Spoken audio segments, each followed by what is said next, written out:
And in this lifetime, you can figure that out. Namaste, fellow waves. In the ocean of loving consciousness, somebody like you, Ben Myers. What's going on, brother? Oh, just dancing in the sandbox, my friend. Dancing, collecting data, all the above. Oh boy, is he ever collecting data, people. And he said, you know what? This is a night you'll pop on the stream for a little bit. Yeah, these are what I like to call the somebody like you days. Mm. I forget a lot of times, like, I did a lot of my stuff on TikTok. So these are like what I would start doing. I'd be like, hey, I'm having a rough time, go of it. I'm going to go on and just talk about it. And haven't done it in a while. And tell you what, man, it's been a circus in the mind, but like I said, it's collecting data. It's definitely looking at it from different places than I used to, but it's been a hell of a 72 hours, that's for sure. Well, brother, let's say hey to everybody. And then I want to dive in as much as you feel comfortable with. If not at all, that's totally fine too, because the love and light don't lie. And that's what needs to happen is what needs to happen. Oh, Shari Soulflow got in now. Namaste, Shari Soulflow. So happy to have you here. Sending you lots of love as well. Lots of love for Ben from Shari. Dana, namaste, brother. Are you driving tonight, Big D? You hanging out? What's going on? People filtering into Instagram. Kevin Fife, namaste, brother. How the hell are you? K Money's coming in hot with Canes of Vegas tonight. Mitch Vander joined for a little bit. Peter's just all over when we get in Revo. I've Luch interview. I've been seeing all the Fight Plan pods. Brother. You're talking some big name guests. I'd love to have them on. We're building there. I have spoke to Lucic's wife. I haven't been able to talk to him on Instagram. Revo let me use a picture for some project coming up, so there's good promise there. We're just working our way. We're working our way. But Big D's hanging. I'm sure he's going to be hanging with the game on as well in the background. Corey Katina, namaste, brother. Got to give us the update on that shoulder after we get into Ben's stuff here as much as he wants to. But I hope you're doing well. Sending lots of love. But yeah, dude, I mean, I remember seeing your post and just going, oh, yep. And it's funny how that just kind of came after your podcast and the posts about the panic attacks, which got a lot of great response from people, my man. Yeah, and I think it's nothing to like look away from, right? And I think a lot on a coaching call on Thursday, I sat with somebody for like 45 minutes in a they were in a peak panic attack, and I helped them breathe through it, held space and supported them through it. And then yeah, I know I have a little bit of a cold or something going on, but once something happens, hello everybody, hello Cam, Erica, Corey, everybody, thank you, hello. Something clicks, and all of a sudden the mind just, boy, does it have a record that it loves to play on repeat when it gets to things like this. Like right now, I'll be full honest, like my right arm is like tingling and going numb and stuff like that. And the first thing is thinking about is like, am I having a stroke? Am I having a heart attack? Like, am I having all of them, kind of thing? And when you ask, you're like, hey brother, you're gonna be jumping on the stream tonight, totally cool. And I was like, originally I was like, no, fuck that, like I can't. But then I was getting in the shower, I was like, no, these are the days like why people come and chat and hang out with us. Like, it's always nice to sit on your crown of whatever it is and be like, no, I've worked through it. But like, people have to remember, like, yeah, no, go by somebody like you for nothing. And we work through this shit. We play through this shit. We understand it's all. That's it, baby. That's it. Does this guy walk the talk or does he walk the talk? Even in his posts, you were saying it, collecting data. Dude, man. It's so beautiful, man. It's so beautiful. It's no different for anybody else. We have that moment of like, I should lean in. I don't want to. Later in the day, maybe we all go through it. We all go through it. And that's why we're here. That's why we're here. That's why we circle up. That's why we have strength in numbers. We are a herd pack species.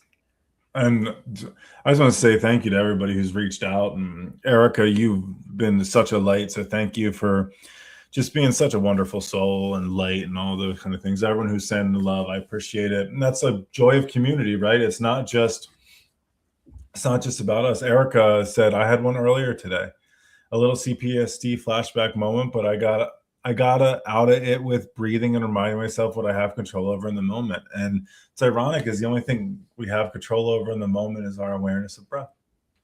That's it. Once we surrender, as I like to call it, it's like lean into the curve or the turn.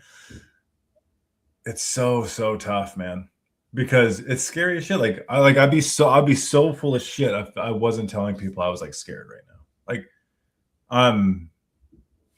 that's, and then showing up in that space, right? That's really hard because this meat monkey spacesuit is conditioned to believe that I show up a certain way, I'm seen a certain way, all those type of things. But like, what a disservice to the version of me that goes through this and doesn't want to show it, because shit, like it's just as equal as everything else. So I just want to say hello, and thank you for everyone being so nice.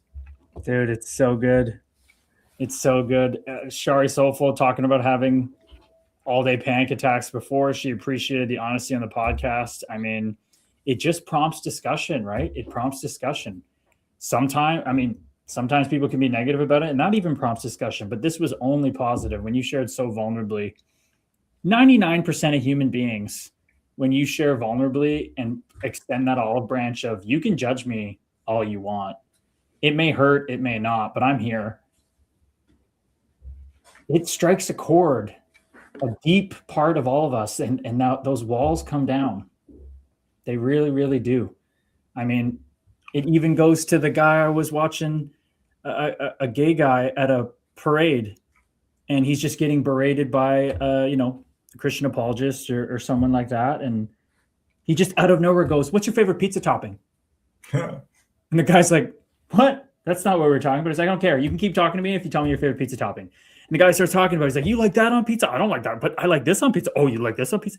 And next thing you know, they're having a completely different discussion. And that was a form of vulnerability, when getting attacked for their identity, to say, "Well, what's your favorite pizza topping?" That embodiment of peace.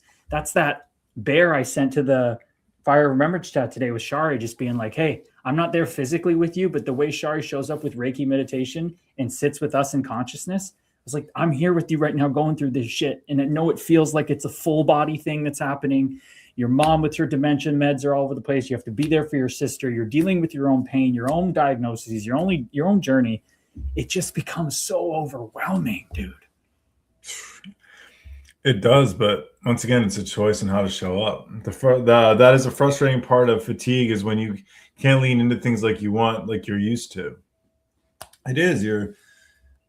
And then there's this thing of like feeling less of yourself and just reminding, like, once again, like with health anxiety, I don't know if Lynn's and Lorianne and people are in the chat at all, but I know like like Lynn's specific. I know a lot of people in the chat understand, but a narrative just can't escape.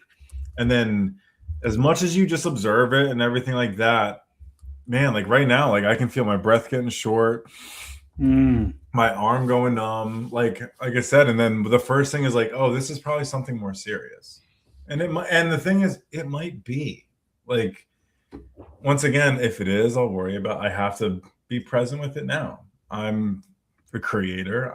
The more energy I give something, the more whatever. But like I said, I'd be full of shit if I wasn't sitting here and be like, no, I'm scared shitless at these moments. Like, I hate this shit, but that's okay. It's just sit back and be present while you feel like you hate this shit. Oh man. It's feeling the energy right now from everyone and from you, brother. It's only love and light, man. It colors in different ways in the meat monkey space. You categorize and labels it as this shit experience. But man, when we sit together, it's funny how it starts to take on a different flavor, man. I know that for myself. God. Going to that Michael Singer temple, sitting around those people, hearing them share hearing them share about just crazy things when he turned the cameras off, you know, because he records his lectures and stuff, and just being there and then feeling that energy with people. And then it starts to really change how you look at your own stuff, because it's so isolating in our head. It's so isolating in that skull, thinking that we're the only one going through things. And when you share, man, it's so powerful. Bird Packy, hey, chat, and Kurtis, how's life been lately? Just got back from Senior B lacrosse. I brought out the camera and everyone was great again. Dude, that's amazing to hear, my man. That is amazing. As you can tell, if you stuck around, we've been diving into some data collection. Ben's been going through a little bit of a data collection ceremony, as we could call it. For sure. Shari Soulful, thank you, Gabriel. Help me refocus on what I can control. Sure feel the energy is high today for us to heal more. It can really activate our nervous system. Having community is really showing me how much I need it. Amen. And William Joyner, I want to shout out William Joyner. If you're still here, William Joyner on Instagram, brother. If not, no big deal. But he commented on the post today with Volpatti about Volpatti, you know, being a goofball at 19 and playing with fire and doing all the pyrotechnics. And he just commented like, man, I wish I could have gone back and asked myself what I was needing in that moment when I did foolish things back then. And he goes, last line was, nobody tells men how to deal with sadness. And I was just like, oh, dude. I wrote in this long explanation, but it's like, it's these things right here that Ben's doing. It's the story that Michael Singer shares so passionately. It's people alchemizing their suffering that allows us to even think there's a possibility. This guy, William, in 2026, no hate, no nothing. I was there 4 years ago, not understanding that these things exist. There are people that have described for thousands of years how to deal with sadness, not just men, women, meat monkey spacesuits. It's all there. It's all there. And I wouldn't have known it until I went through the quote unquote shit. And then I got really angry. Why didn't somebody tell me? But it's because people were vulnerable. And you're doing that again for people tonight, man. It's the famous three words, right? Suck it up. That's how men were taught to deal with things. Suck it up. Like you're a man. You don't cry. Boys don't cry. Suck it up. Be tougher. Don't be a girl. Like as if being a girl isn't tough. Yeah. Like as I've grown older, I've realized I'm like, holy shit. Yeah. Like, do you know, like, this could very well just be a cold, right? And then it spurred a string of panic attacks, a string of all this stuff. Imagine, Ben, enlighten your mind for 1 minute. If this was, say, a monthly occurrence where your body felt like it was betraying you every single month, predictably. So then in the health anxiety mind, right? What do I know?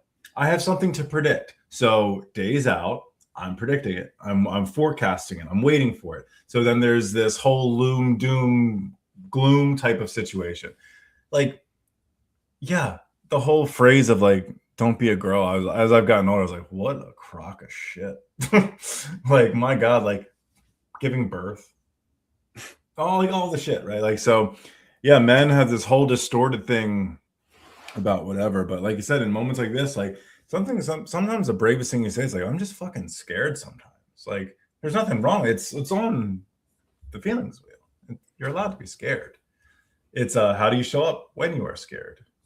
There's no wrong answer. Just with each data collection, you start to think, what I do? How would I like to show up next time? What feels in alignment for me? And that was what I did today. I go, no, you say you're here for service of others. And if you go by somebody like you, this is the most somebody like you can possibly be, is being on there when you feel like you might pass out, your arm is tingling, you feel like it's going numb, you're worried something serious is going on. People in the chat have talked about how they feel these exact same things while on chat. So I feel like I would be just a disservice and not in alignment with myself if I didn't. My motto was suck it up my whole life, says Erica, or my family's, I would say. It's been the same in the past for Shari until it couldn't anymore. That's when panic attacks started. That's it. Suck it up until you blow the fuck up. Yeah, but right. It's the contradiction.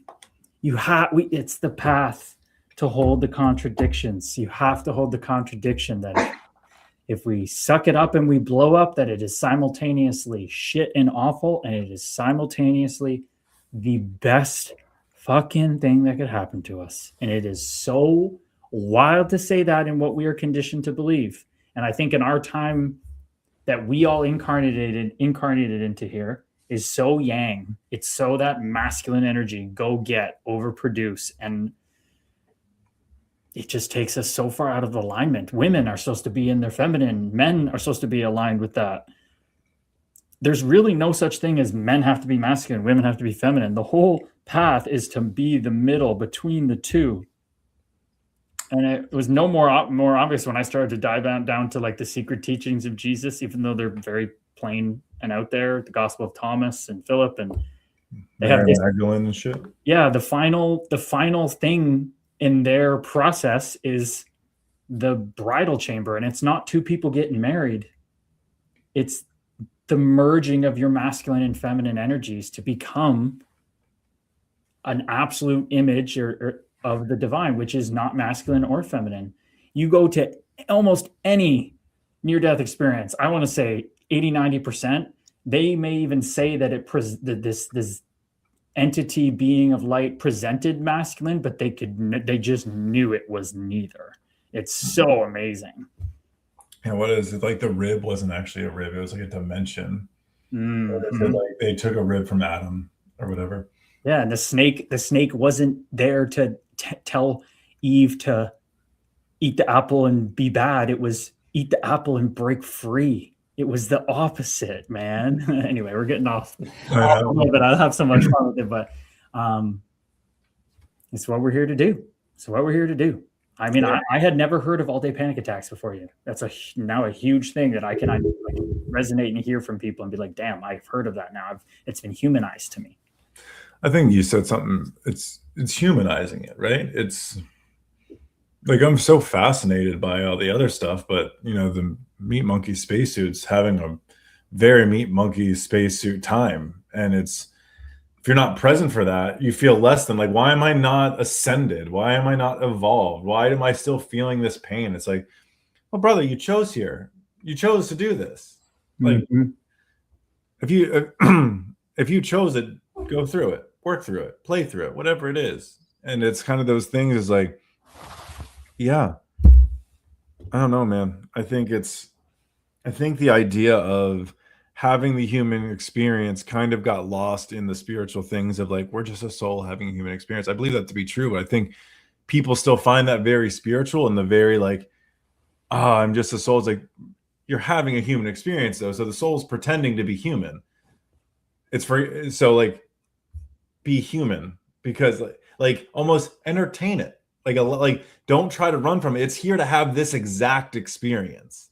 And that could also be like forgetting what it is and remembering all of that kind of stuff. So sometimes that's what I have to remind myself is, hey, these things aren't bad, man. You just don't want it. You just don't want to be going through the hard stuff. And this guy in TikTok, I feel like bro is kind of describing my current place with anxiety. Of course he is, brother. Yeah, man. Of course he is, because we're all one, and all our experience of anxiety is our unique version of the same thing. That's why it feels the same when somebody shares and talks about it. It's your unique version, but the core premise is the same. It's the fear of the unknown. It's the fear of the future. It's the fear of not having taken advantage of things or going to miss out on things. So it makes a lot of sense, my man. Sherzi, namaste, Rumi of Rockford. Welcome in, my brother. Shari says, I realized when I started working with Reiki energy to calm my panic attacks, I started to see my panic was a warning system that was way out of alignment somewhere. And sometimes it's hard to know what it is causes it's unconscious. Yeah, I have a lot of good guesses. I'm going through a lot of shit right now. Well, you get so many data points over a while, it starts to get like, okay, which box do I put this in? What's triggering this one? But you're going through some transitions and shifts and levels up, dude. And I think that's something to remember is like the mind can make sense of it, right? The mind feels like it's done all the work. It can logic its way out because it's studied, it practices, and it does all those things. But remember, the body doesn't forget. So whether it's grief, whether it's loss, whether it's transition, whether it's whatever it is, the body remembers what it's like to go through it. And that's where a lot of the times it's not in connection with the mind anymore. It's because the body's like, oh, nope, here we go again. Whoop, the last time this stuff happened to you, this is what goes to. And like, this is anxiety. Your mind goes, no, we're fine. We're in an office. We're in our safe space. The body goes, nope. You're like the amygdala fires off, and it goes, no. We need cortisol. Boom. We need an adrenaline rush. We need to survive a bear attack. and the mind's like, bro, what the fuck are you doing? Mm-hmm. We're cool. Mm-hmm. And then like that's what I've always learned is like that's what's happening is the mind and the body are not in sync, and that's where what's the bridge? It's the breath. Doesn't mean you're gonna feel like sunshines and rainbows or eat Lucky Charms or anything. Fuck no. But that's the connection to the unconscious and subconscious mind is literally the breath. This user's chiming in again. He says, it's interesting hearing similar experiences in real time. Amen, brother. Live, unscripted, uncut, just raw share. He says it's a constant internal battle. It is, brother, but it don't have to be. Brother, if he's on TikTok, somebody like you.official, I don't post on there anymore, but I got content on content about literally this stuff, man. That's where everything started. But he's right, like it does. As I like to say, I'm just having my version of your experience. Mm-hmm. And you're having your version of mine, and that's where we all sit in community like this and have beautiful souls over on the Kick. So if you're looking for community and stuff, you can jump all over to Gabe's Kick, and there's amazing souls that understand and go through it with us, brother. It's where to be. It's the where to be, Mr. Burner account. No, just in response to Ben with the anxiety, it can be a constant battle. Oh, gotcha. Yes, it can be. It can. That's the key word. It can be a constant battle. It doesn't have to be. It can be. We have to be able to sit and hold both. That's not invalidating anybody's experience. It's not bypassing. It's saying that both are true.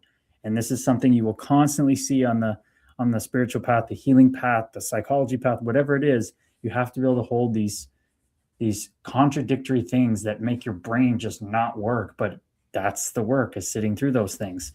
Marky Mark out here, who I met at a Hockey Helps the Homeless event a couple years ago, says, I was always told to suck it up. Men don't share feelings, don't show weaknesses, etc. I did that my whole life until 2020 during COVID years when I learned to be vulnerable and speak my truth. Being vulnerable was scary, but it was the best decision I made in life, to be honest and open with how I'm feeling, etc. now. And just to color this, and I know I have Marky Mark's blessing because he's so open about it. He came on our stream. He's talked on lives. He's been with me. You know why Marky Mark had to get vulnerable? Because he got to that breaking point, like we all have, as Ben has been so vulnerable, as I've been vulnerable, as everybody who's come on and shared has been vulnerable about. Marky Mark had within, like, I'm pretty sure a couple weeks,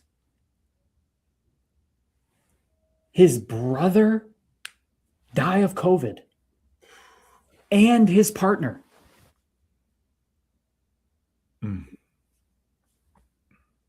And then his family, who has their own trauma, basically disowned him because they thought he brought the disease home from working security at a hospital. Okay, so you want to talk about pain and suffering and how at the same time I am not invalid. This is why there's wolves, scary demon wolves on the wall. I'm trying to relate that, I know. But at the same time, we have to be able to look up and say, this doesn't have to be true. It's here where I'm at now, and it's what I'm supposed to be experiencing. And this is what we are going to, 100 years from now, when I'm still alive, if medicine keeps improving, whatever, and all this stuff, I'm still going to be saying the same thing. The same thing's going to be coming out. Data collection, pounding it in our head. Maybe. I'm just saying, I don't care what happens anymore, to be honest with you. I ain't doing any of this stuff. So, but if I am, I'll be saying the same thing. You got to just beat it in your head. You got to beat it in your head. Maybe. If you can overcome all that, we can too. I hear the message. Exactly.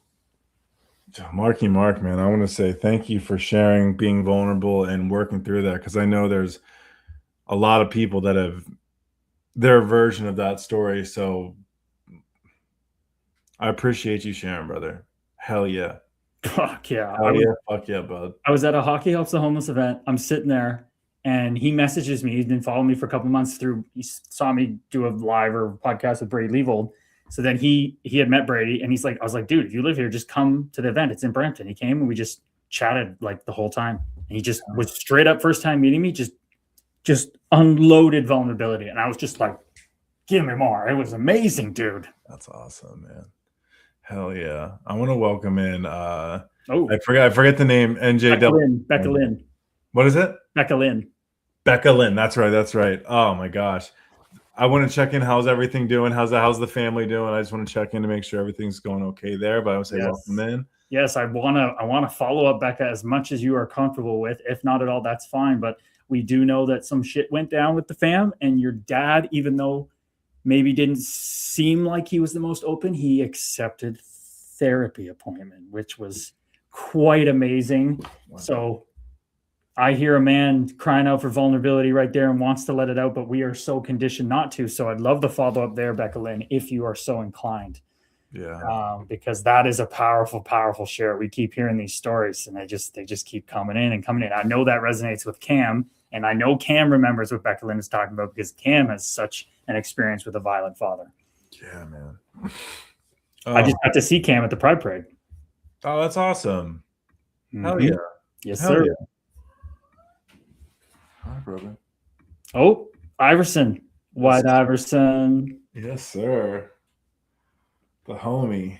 The little legend. Hey, if you're gonna jump off in a couple minutes, why don't you show everybody Iverson a little bit? Talk about how important he is to you and what's happened recently. I don't know if is he piecing? He's chilling on this hi bud.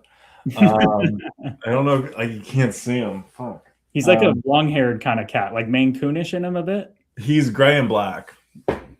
And he looks like a Bengal cat. He's got longer kind of hair a little bit, right? No, it's all short hair. It's getting short hair? Okay. For some reason I thought he had like a mane. Yeah, he hates being picked up, so I'm not gonna pick him up. That's respect. Yeah, right. I don't like being when I'm chilling and vibing, I don't want to be picked up. People are cat people, and we respect how beautiful they are, just doing their thing. Dude, I feel like I'm a cat human. Yeah. Do you have anything that like? So I should say, like, my thing is like I hate my face being touched. Is there? And I know one of my buddies like hates his neck being touched. Mm-hmm. Is there anything for you, whether it be physical or verbs or words or anything like that, that is like instant to you? The grind the gears meat monkey spacesuit reflex is for me when Graham at Tipty after we play and he kicks my ass. He keeps trying to stand too close to me to talk. He keeps I take a step back, he takes a step forward. And it's like I had to say to him, Graham, like you gotta stop moving forward. Like I've tried to move back multiple times. I don't need to be 2 feet from you. Oof. I feel that too. That gets uncomfortable. Oh. Okay. Do you want to dive into Iverson? You want to talk to Becca quick before you head out? Yeah. I want to talk to Becca quick. It's all right. My dad has been ignoring us, mostly my brother and me, for a week today since this whole thing happened last Sunday.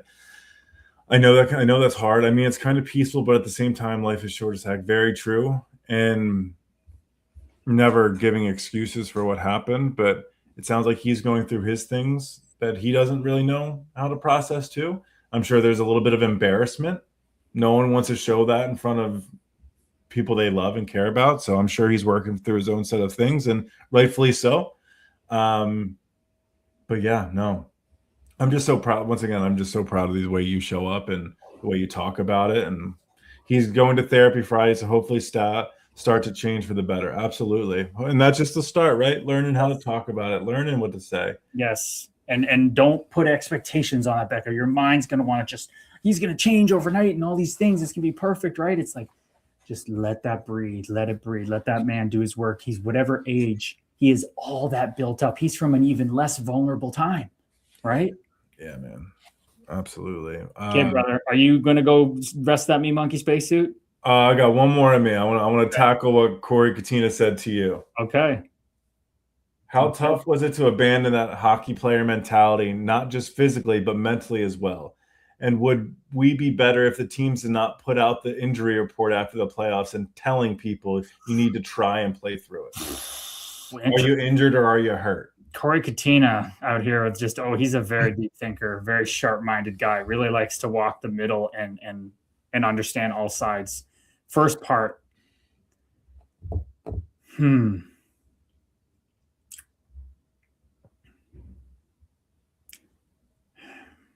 I guess I'm fortunate enough that I was obviously never the best player on the team. I also never played in the playoffs much. I never had to play through injury.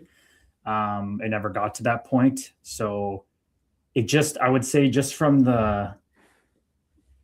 like the day to day discipline of like, I have to do this because if I don't, then I'm not tough. That lingered like years into retirement. Like if I don't watch exactly what I eat, if I don't train a certain amount of days, lower body, upper body, then I'm going to get sick and old quick. I guess it's health anxiety in a way as well that manifested. But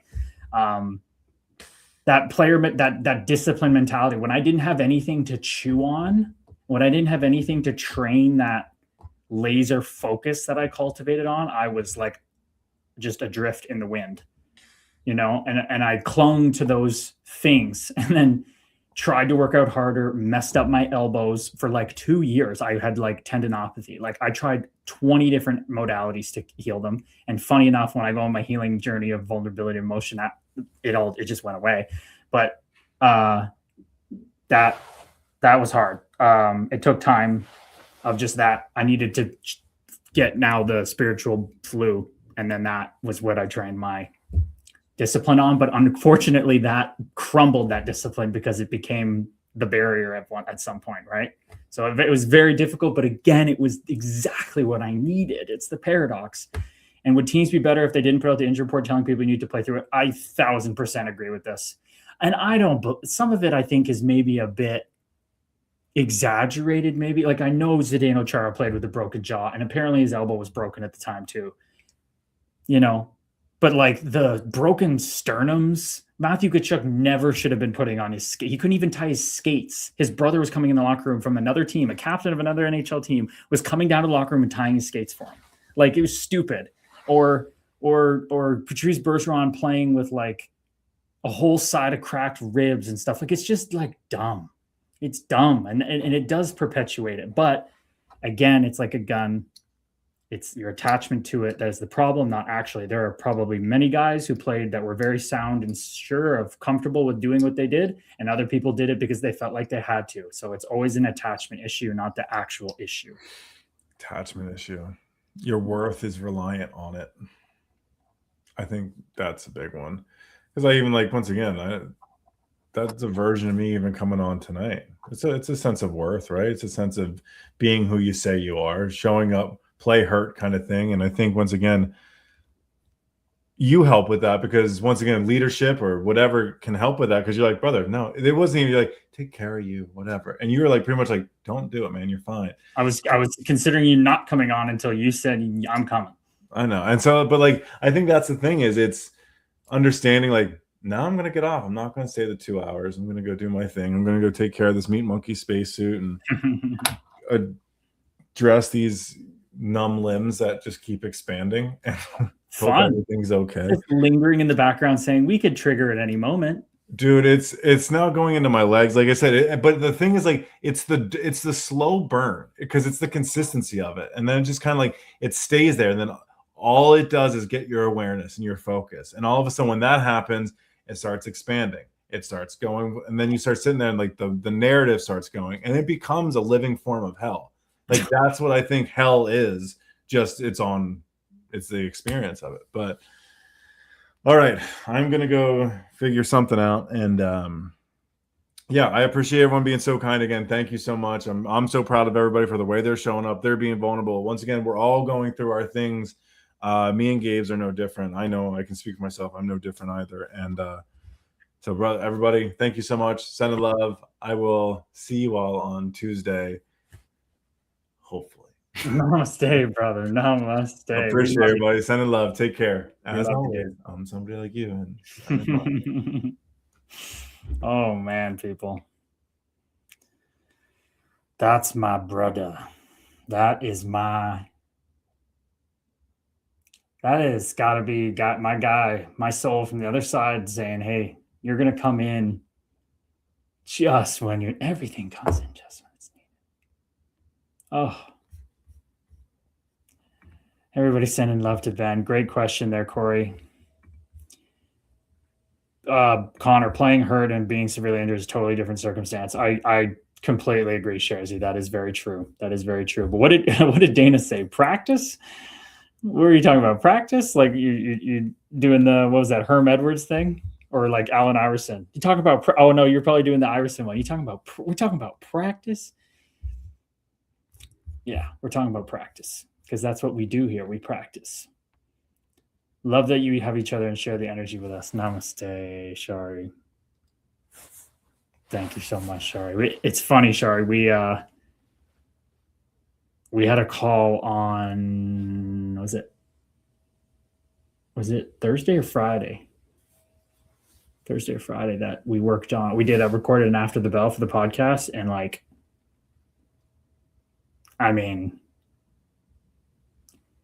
yeah, that call was, if we had captured that call, like near the end of that call, Shari, we literally, I said, dude, because he said we should have recorded that and posted it. I said, dude, honestly, I think we could have another podcast where it's just you and me, and it's just called Bro Love, where we literally just get on, and because we love each other so much, we just vibe out and champion each other and hold space for each other. And it's just like two friends, masculine meat monkey spacesuits, modeling what true masculine meat monkey suit friendship is. You know, I think we could do that. And we've even talked about speaking together, going on stage together, and doing like dancing in the sandbox of like just modeling that on stage. Like there's so many, you never know where it's going to go. You never know it's going to go. I think you should record all your calls because you never know what might channel out. Namaste. It's true, Shari. It's true. Oh, so many possibilities. There's like so many ideas flowing through. I'm not thinking them. They just come through. Shari, I know you know that. They're just coming through. I got at least 2 other podcast ideas, at least 3 other book ideas. Like it's just the beginning, brother. It is right. User 4,000, user 40,000, 5,020. Brother, what's your name, fellow wave? Meat monkey spacesuit, male, female. What's your name? Where you from? You've been really active in here for a burner account. We don't see that usually. Can you fill us in who you are? What's going on? You've been sharing some beautiful stuff. We want to know you.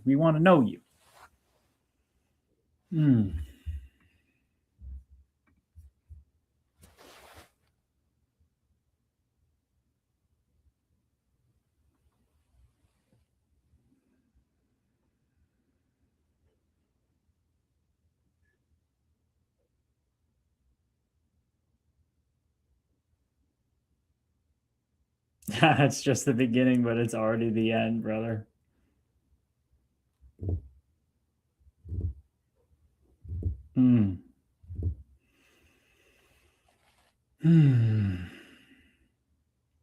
My ego loved watching the Wolves lose today. Okay.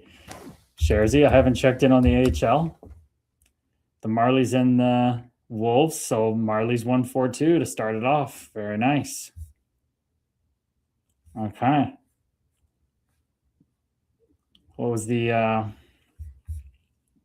score of the first game? Gruel, Nylander, Shaw, Gruel, Shaw. Wow. Oh, overtime, Logan Shaw. Very nice. Some big games for the big guns.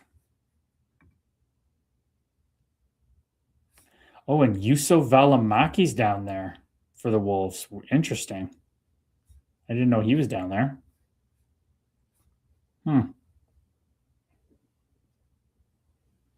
Wow. Well, hey. Sharzy is not a fan. It's 2 games in already. They're up 2-0. Oh, yeah. Sharzy's not a fan of the Chicago Wolves because they are big rivals of the Rockford Ice Hogs. That's where he lives, the roomie of Rockford, Illinois. Makes sense, brother. Oh, Marky Mark, you don't know the pain they were feeling during injury, so I always believe not to post it. I agree, but he says, I'm trying to write a book about my story bit. Not sure if it's any good yet. I did chapter 1 to 4 already. Marky Mark, are you kidding me, brother? You're writing your book? Dude, fellow wave, this is what I tell everybody to do, whether they put it out or not. Write your story. Oh my God, I can't tell you how transformative it is. It's unbelievable. Dude, I'm so proud of you. I'm so proud of you. And even if you're not putting it out, use AI. I use it as a coach for myself. Like I would put it in. I'd say, I don't want you to change it. I want you to tell me what you want me to do. Like, what is a writing coach going to tell me? So I did that. Then I hired a writing coach because I wanted to work with a person. And it was a guy who went through a healing journey of his own, diagnosed with bipolar, and was into yoga and Hinduism and spirituality and all that. And then I worked with my co-author, Dana. But you can put it in there and you can have a lot of fun with that thing, dude. It can coach you up and it can tell you if it's good. Like you can get prompts and put it in, like Claude, for example, and say, I don't want the typical AI cookie cutter, please me answers. Like give me it to a straight and raw and say, write what my chapters 1 to 4 and tell me what it is like, what needs to improve, this and that. And then you can just go back and improve it, feed it again, and it'll rate it and your score goes up. It's really fun. It's really fun. I really recommend everybody do that. Like writing your book is phenomenal. Shari Soulflow. Today we figured out my mom is way over medicated. Now I might have to fight with doctor to have her back on last medication she was on. Her caregivers agree she was better. The doctor told me no last week. I'm feeling some triggers of going up against this doctor. Oh, Shari Soulflow. My mom's been going through similar stuff.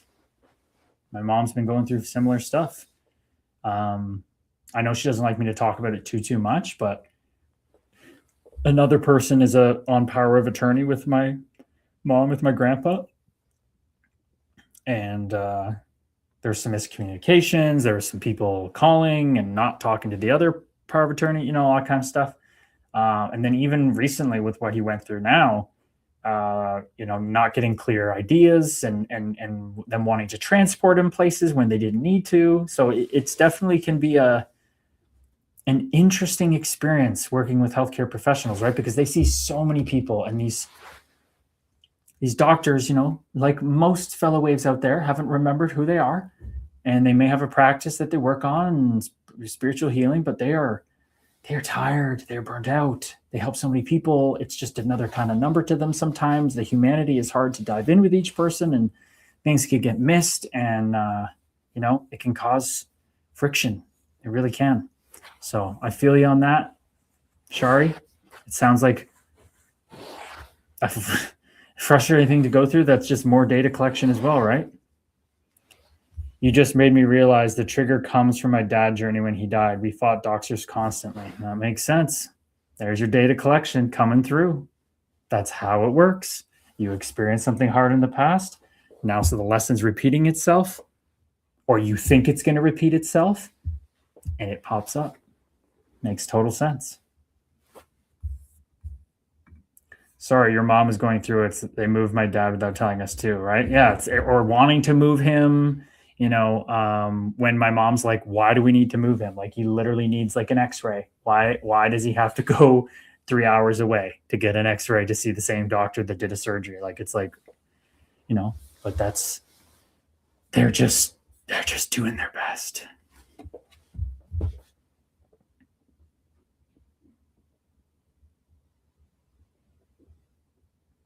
I know Shari gets it, fellow waves. Shari's been on the spiritual path.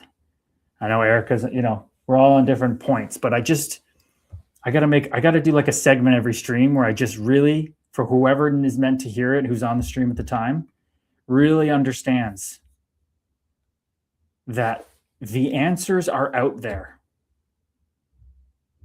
And the way I'm saying it to you now is that the answers are out there, but they're really in here. But the answers are out there to point you back in here. Hearing me share vulnerably about my journey, all that, my book's going to really help. But if it doesn't strike the nerve with you, that's okay. Go explore.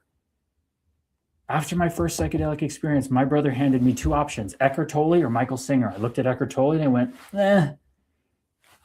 His vibe didn't match my ego's vibe at the time.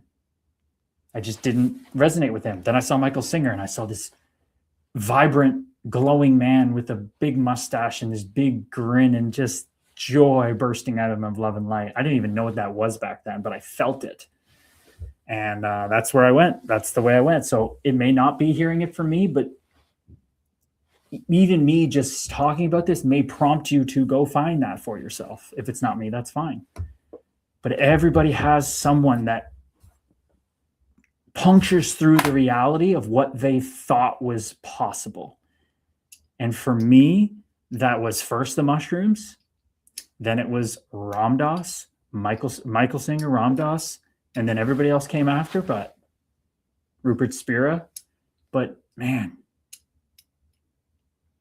like that guy said to me in Instagram today, he said, nobody teaches men how to deal with sadness. And it's like, that's just not true. I was that veiled and lost in suffering too, where I thought there was nothing out there to save me, help me. It's all out there as an ego to go read and understand and make the journey back from out there where you find the answers till you find the peace here.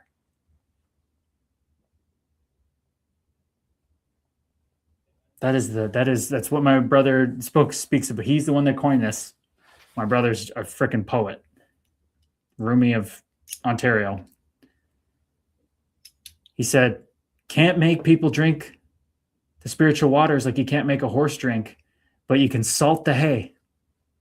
That's all we're doing here for each other. Really, we hold space, but then when we're holding space, we salt the hay for each other with our shares, with our experiences. What it is, it's salting the hay for us to be thirsty for liberation, to understand that what we're chasing in drinking and status and success and hopes and dreams and goals and getting out of debt is all the same thing. It's all the same thing. You are seeking wholeness. You are seeking peace that passeth all understanding, peace that overflows in every moment. And that is real. It's so real. It's couldn't possibly not be. Okay? That's, if anything, if you think I'm a fucking nut job, but there's a part of you 26 years, 3 months, 4 days, 2 hours, and a second from now, you go, remember that guy's story? If he was a batshit crazy, but maybe he was right. I ain't right about shit. That's the thing. It's the love and light. That's right. I'm just the meat monkey spacesuit lighthouse. I'm just the frickin' sitting around the fire fellow soul like you all. I'd love to. Maybe we should get into that. I'm going to read these and then let's get into like what has been everybody else's, if you're on the spiritual path, what has been your intro to it? Shari says, we realized all we want to try, not again, so we don't regret not trying. Okay, I think you're going to talk about your dad there, but so here, honestly, the answers are out there, but I found you have to find people you can hear, and I found Gabriel and Ben I can hear at a deep level. Namaste, Shari. That's what it's all about. So honored to be a part of that with you, to sit in the fire with you. Oh, I'm going to sneeze.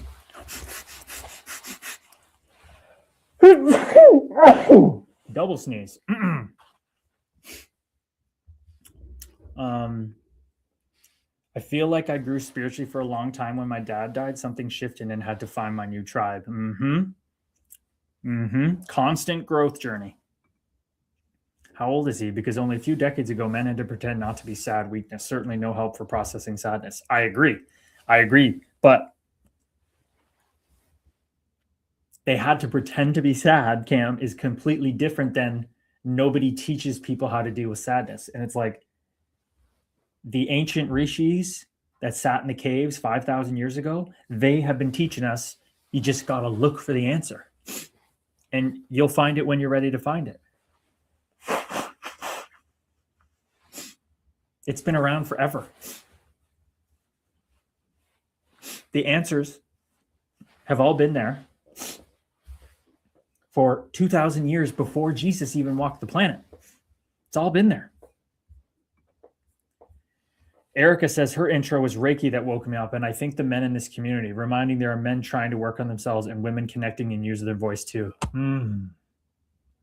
Beautiful. The Reiki energy helped Erica wake up.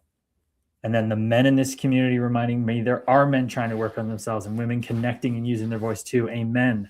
We are in this together, soul sisters and brothers. Beautiful share, Erica. I remember being about 14, just really into spirituality. So I feel like I've kind of been reminded of my journey back then. Haha. But Shari knows since I've always been connected in different ways. Little witch. Mm-hmm. Well, because you're so neurodivergent. And like Erica, like you're a sensitive person. I had no idea. The people that we grew up around, Erica, weren't tuned in to see how sensitive we are. We were just too much. We were just too dramatic, too into things, too quirky, too whatever. That was just us, you know. But no, they didn't see that we were sensitive. Good point, says Cam. But Cam, it's so crazy because it feels like when it doesn't exist, it doesn't exist. Like when you grow up in the 40s, 60s, 70s, 80s, 90s, it's like if you don't know the answers, it's as good as like they're not there. You don't even know the possibility, right? Like imagine if I had unlimited money, I would just put a billboard on like, or buy, I make a show or a billboard and I just put everywhere and every advertisement. The answers are out there. You can be as happy as you want to be.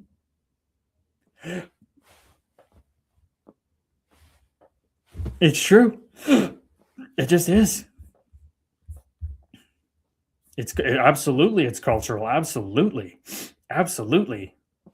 And it's crazy that, so someone in United States let's not, even today, people would still lose it. They'd lose it. But back in Europe or back in Middle East in Jesus' time, if you said you were God, you get crucified. Murdered, chopped to pieces, okay? If you're in the East and you say, I'm God, they go, oh, you figured it out. But what's crazy is even them who know that as a culture are supposed to, then still bicker back and forth about what's right and wrong and all that BS. But it's timing too. If you want to live in the ego meat monkey spacesuit where time's real, it's like the true teachings of Jesus were only uncovered in 1945 in the Nag Hammadi library, buried in the sand. Some fellow wave back in the day who knew the true teachings of Christ to go within, that we are all one, the love and light. Christ consciousness, not me, the way, the truth, and light. Christ consciousness, the way, the truth, and light. All that they tried to burn and destroy. And some fellow wave got out, didn't get burned alive, and buried it so nobody would get it, and it got preserved, and we found it, and now it's out. Gospel of Thomas. Think about the difference. There's a whole giant book this big of a Bible, right, with all these different kinds. And there's this Gospel of Thomas, which is only 114 sayings by Jesus. And you know what the first saying is? Oh, Lorianne, namaste, fellow wave. Welcome in. You know what do you know what the first line of the Gospel of Thomas is? It's so good. Just want to pull it up so I don't get it wrong.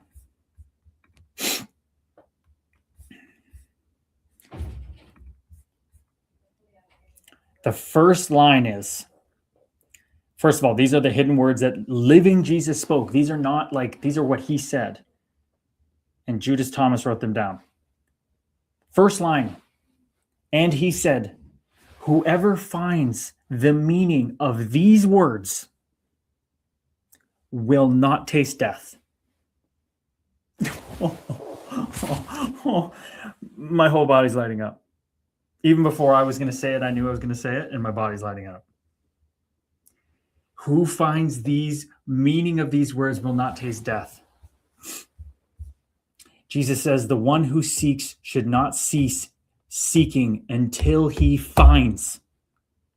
And when he finds, he will be dismayed.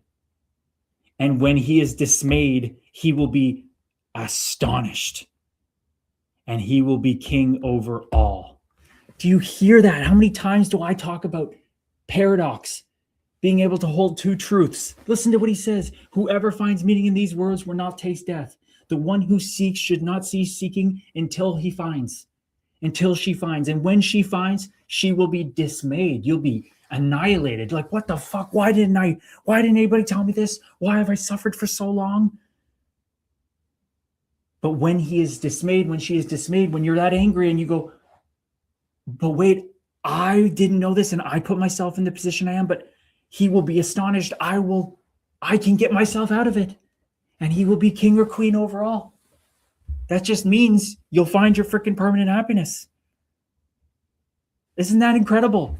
Like, the Bible doesn't say that.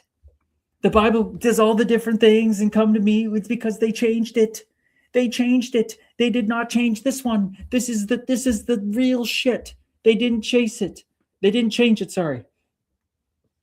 He just, every line points you back to who you are. Jesus says, if those who lead you say to you, look, this kingdom is in the sky, then the birds of the sky will precede you. If they say the kingdom is in the sea, then the fishes will precede you. Rather, the kingdom is inside of you and outside of you. When you come to know yourselves, then you'll be known and you will realize that you are the children of the living Father of consciousness.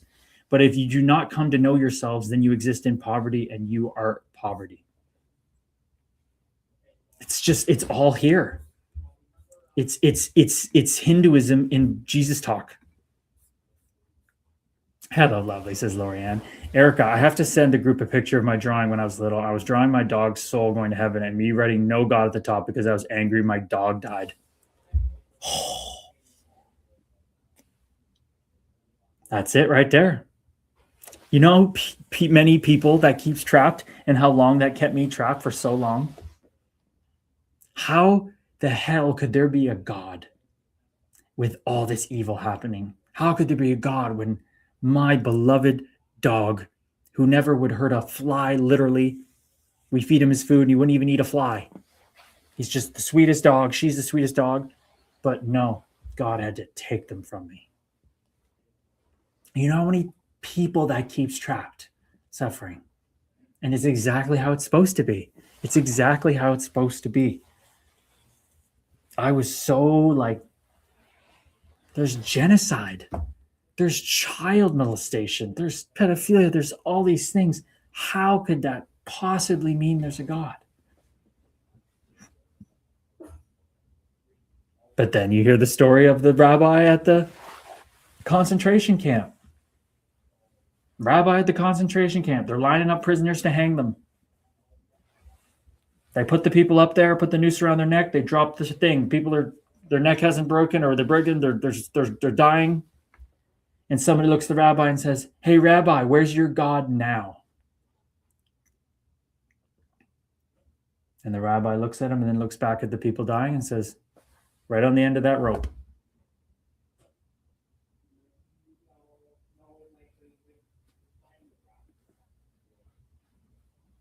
How unbelievable is it that everyone who believes that God is this wrathful person, right?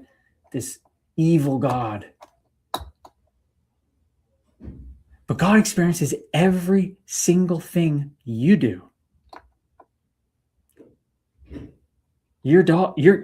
God experienced its dog dying through Erica Lovely. God experienced my dad killing himself through me. It isness. Forget the God word, just isness, consciousness. It's all there is. It's all there is that's living through us. That's the huge revelation. And that can spin off. The mind can go, well, why the fuck would it want to do that? We could go down that rabbit hole. Oh, Corey Katuna, all right, everybody, I'm in the car, so I only have one screen to choose from, and it's time for the game. Namaste, brother. Enjoy the game. I was wondering if we should shut the stream off at 8. Should we shut the stream off at 8 if people are going to go watch? I was thinking about that. Enlightening. Oh, yeah. Shari. Okay, Shari's first awakening. My first awakening was after 9/11/2001. I was in the depth of darkness with what happened. I had an abusive boyfriend. Something inside me shifted, and I turned to God and had this power to leave him. And my life completely changed. Truly believe it was some mystical collective God energy that happened on after 9/11. I have so much gratitude for helping me get out of that relationship and change my life. Wow. That suffering just kind of pushed you, eh? Just pushed you, eh? Mm-hmm. That suffering just kind of scared you and been like, oh my God. And you're just like, I can't take this anymore. That was enough. That just was the final straw for you. It's so interesting how that works differently for everyone. Not yet, maybe 8:15. Okay, well, we'll see. I know Shari probably wants to hang out, whatever. I'm down for whatever. And Light and Erica, I like that. I knew it wasn't like a man in the sky, and that's how my mom described it. It was like, this sounds like bullshit to me. And also, why a man? I was very smart, assy. She just gave up with me. I laughed my ass off. Exactly, Erica. Imagine if that's exactly what you're supposed to be at, right? But remember the guy I shared talking about the aliens, and I think it resonated with you for your own journey somehow. But he said when he was talking to the extraterrestrials, he's asking them if God's a man or woman or whatever. Like, well, it's nothing, but if it was anything, it would be female. Like, it's like, of course, if you had to assign a gender to God, it would have to be female for me. Makes way more sense to me. That's just funny how the alien said that, though. That's it. We get conditioned in our part of the world that it's this God that's up there, and that's just how it is. It's just up there, and he's spiting everybody and in perfect heaven and picking and choosing who comes up. Vegas game never start on time because they do much showy shit. They sure do. I'll tune into the game to the third. Okay, Sharzy, sounds good, brother. Sounds good. Okay, so anybody else? We got. Oh, I feel like it made me see life is short and I finally chose me. Well, there you go. That's it, Shari. What an interesting journey to start your spiritual path. So what everybody else? What about, I don't think Erica shared what got her. Oh no, you felt it from a young age, Erica. So then you've been coming back to it. That was what you shared, right? You felt it at like 14. You felt so spiritual. And then you've been like coming back to it. Anybody else? Cam Scully? What was it? Michael Singer for you, brother? Share for everybody what brought you somewhat to the spiritual path? What started the interest in that? Or maybe it was your dad's stuff, the poem. I don't know. Fill us in. Anybody else? Sharzy, how your experiences started? Maybe it was psychedelics like me. Dana, anything for you, brother? Anything that's started anything? Whoa, on Instagram, we got MeatSack76 here. Namaste, MeatSack76. The fellow wave that prompted a beautiful share I made on social media on Instagram, a reel. How's it going, MeatSack? The hell's happening? You have a Meat Monkey spacesuit sack? And Jeff O'Connor. Namaste, Jeff O'Connor. Welcome in.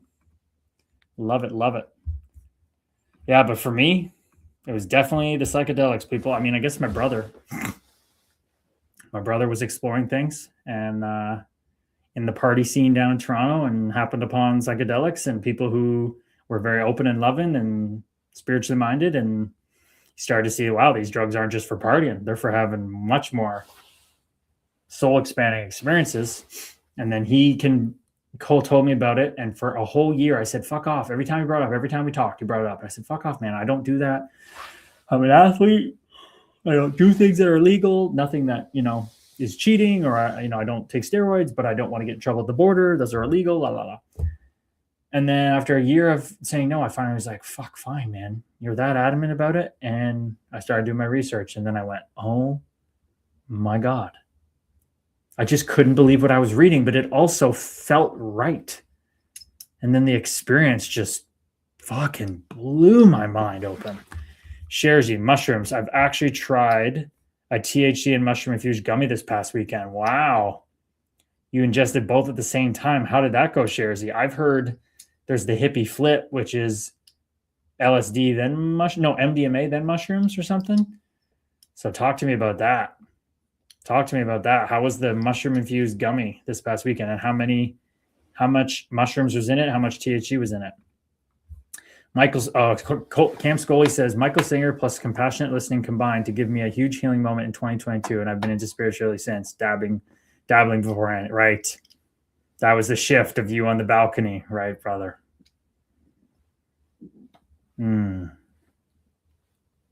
Cam went and visited Michael Singer at his temple too.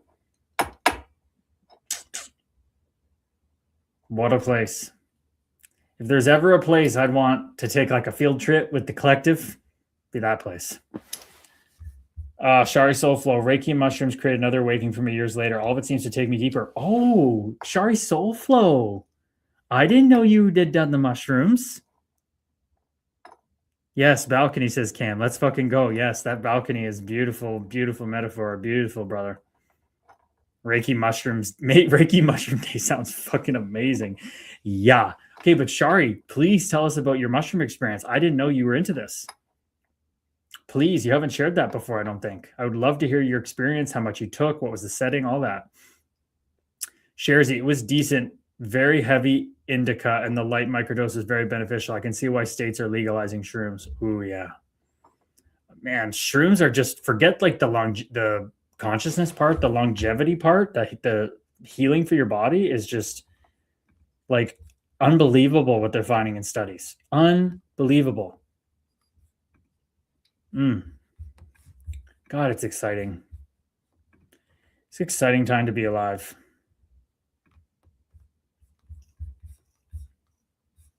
We are so fortunate.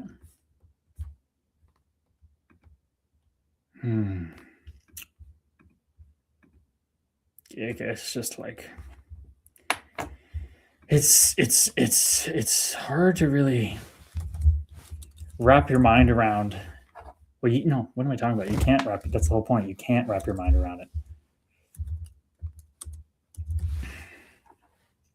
You can't. You literally can't.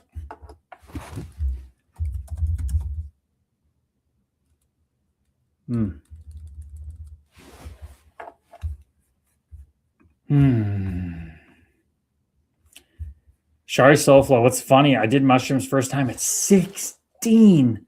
I think I went somewhere but didn't get it back then, wish I understood it then. Okay.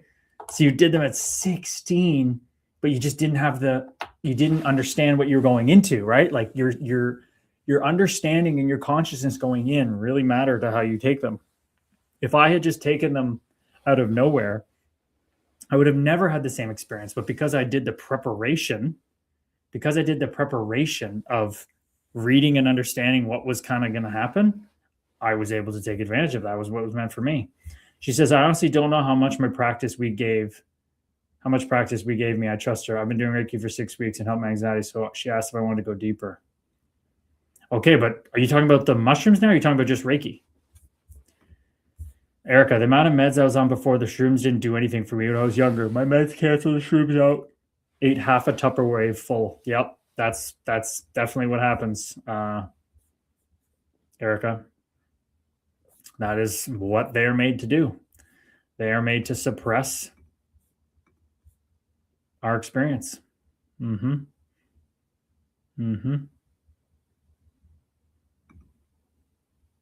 Pretty wild.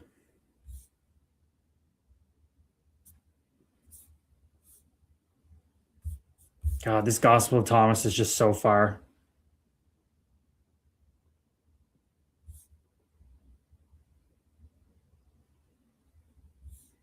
Man.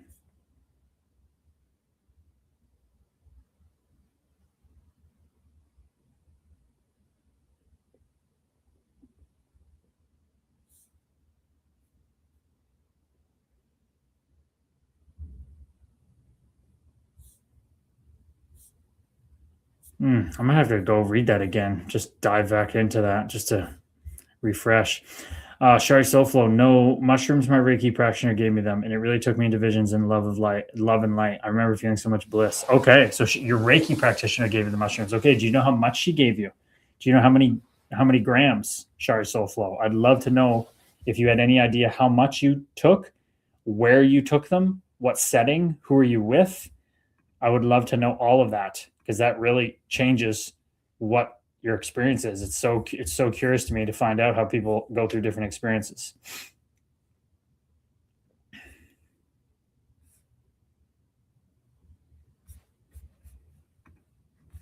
Ooh, says Erica. Yeah, seriously.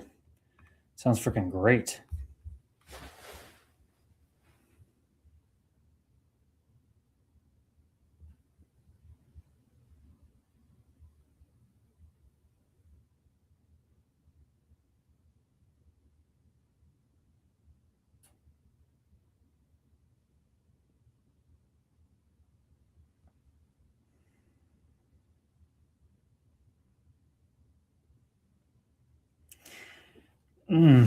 Sharesy, as a user, I normally count grams. I don't count grams. I just eat. Okay, well, Sharesy, you've said you did what? You did 28 grams in like one time, right? The last one I did now is 13. So I'm working my way up there just for fun, just for shits and gigs, because it just helps my brain rewire anyway. So why not? Shari Soulflow, I was at her house and in this massage room. I want to say it wasn't a huge amount, but not sure. Okay. Well, it sounds like enough to have some visions. Do you remember what kind of visions you had? And when you said took you into visions of love and light, tell us what that was like. I would love to hear about that. Oh, whoa. Is this a real message or a spam? It's only Apollo. Hey, Kurtis, I tagged you an Instagram post you got to see. I figured you're the right person to see and maybe spread the message. Okay. I did see there was a kid on, I got tagged in something on TikTok before this. I can't remember his name, but Maverick. He was supposed to get his hockey last wish fulfilled, but then he got moved to a different hospital, so it wasn't able to happen. And now he's on hospice, a young kid with melanoma or something. So maybe it's something to do with that, but I'm definitely going to be sending that young fellow wave suffering out there a message. If maybe it's about that, but if it's not, I'll check it out. See if it's called in to my timeline. Thanks for coming in here. It's only Apollo, though. We've never seen you around, unless that's spam. But yes, that's exactly it. Okay, he's trying to get NHL players. He was trying to get NHL players trying to comment. I figured you'd be able to make his day. Oh, absolutely. I'd love to. So it's, first of all, it's only Apollo. I love your name. Namaste, if that's your real name or not. Let me know who you are, where you're from. Thank you so much for joining the kick stream. The real OGs coming here. And can you give us more details on this? Because what I saw was he's just trying to, people are just trying to get the word out to send him videos because he didn't get his last wish fulfilled and he's on hospice now and he doesn't have much time left. So he wants, or he just, want messages from hockey players. So I'll definitely make one of those. Best believe it. I'd love to be there when he passes. I've never been around someone that graduates from their Meat Monkey spacesuit. I would freaking love it. I would really want to. Ramdas said it was his most important work. And I know Erica was around, I think, for her grandfather dying or something. I would love to go. Kurtis Gabriel, my man, says toss-ups. Namaste, toss-ups. We are one. What's going on, toss-ups? Who are you, fellow wave? We're getting some new people in here tonight. No, big Leafs fan. Have been following you on Insta for years. Just recently made a kick account to show you. That is so beautiful. Look what brought you in here. You've been following for years.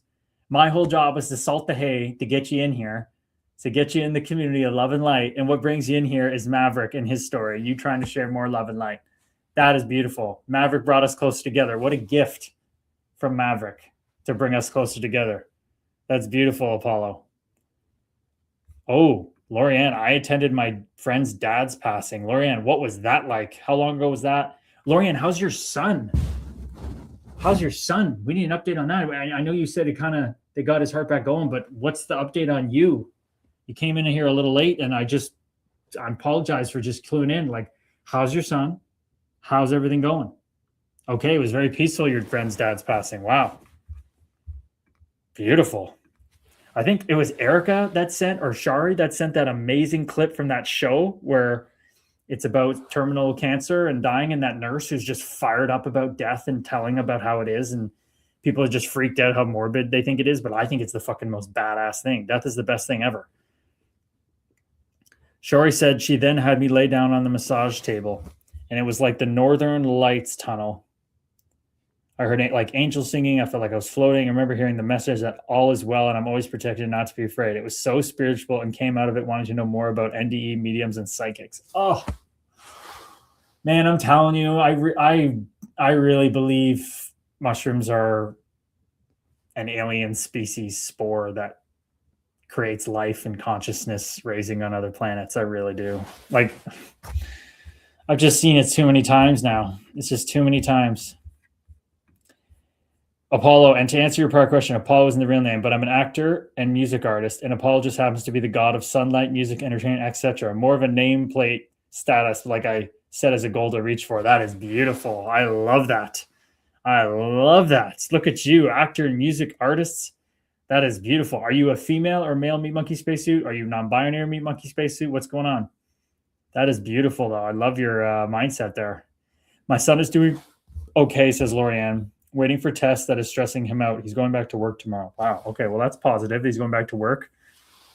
I could see how that's stressing him out, getting tests back of not knowing what that brings. He's only a year older than me, 34. My goodness. How are you doing with it, Lorianne? How are you doing with it? Shari says, I love that. Could we do a community stream and us all be on mushrooms? I'm wondering what kind of chat that would be.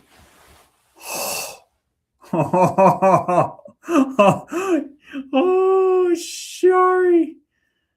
Shari. I mean, I know Connor Share over there is just loving this. Obviously, a stream on mushrooms would have to be, at least a 4-hour stream. I mean, it would be hitting for 4 hours. I mean,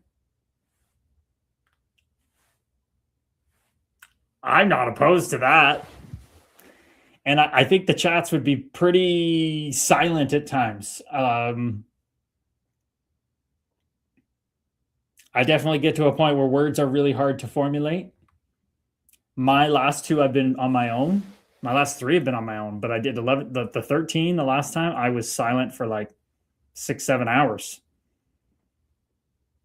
Oh God, look at Lorianne. I'm handling it very well. I can't do anything, so no point worrying. Oh my goodness, Lorianne. Oh. Lorianne, like it's like there's something in the Scottish blood, man. Oh, freaking witch. Oh, I love it. Oh, you are powerful. I swear, women are so emotional. Manifesting, you're so much more in tune with your emotions. And manifestation and embodiment is so about combining our mind and our heart, like our intentions with our, like, just, oh God, just growing like a fucking weed, growing like a thistle. It's amazing, Lorianne. Fuck.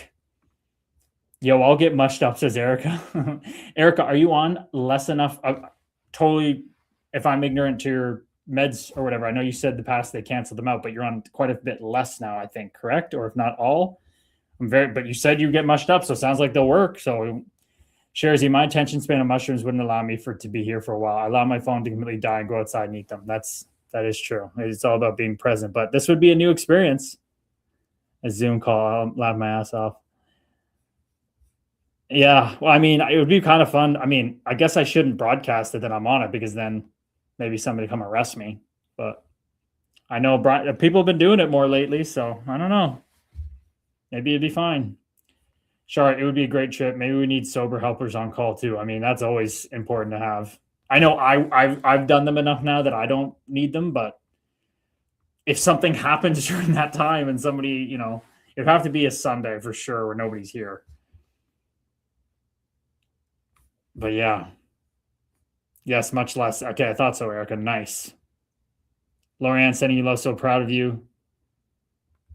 Oh, no worries, Apollo. I don't like sober people around while tripping. I feel like they're judging me. Well, that's another part of the journey, a new experience, Sharzy. A new experience for a psychonaut. I don't think you posted it twice. I only see it once. Maybe it came up multiple times other place, but I only see it once. You said, Apollo, hey, Kurtis, don't know if it's time to ask, but in your time in the Toronto organization, what would you say is the issue with the team's lack of success? Is it an ownership thing, suits, players, genuinely Kurtis, no issue, not answering? Thank you. No, brother, no worries. I've talked about it a lot, actually, on the streams. I think it all starts at the top, brother. Yeah, it's an organization. There's so much money, but with so much money comes so much ego. They're not one owner. They're a conglomerate. They're a board, and it's people all trying to fix the Leafs.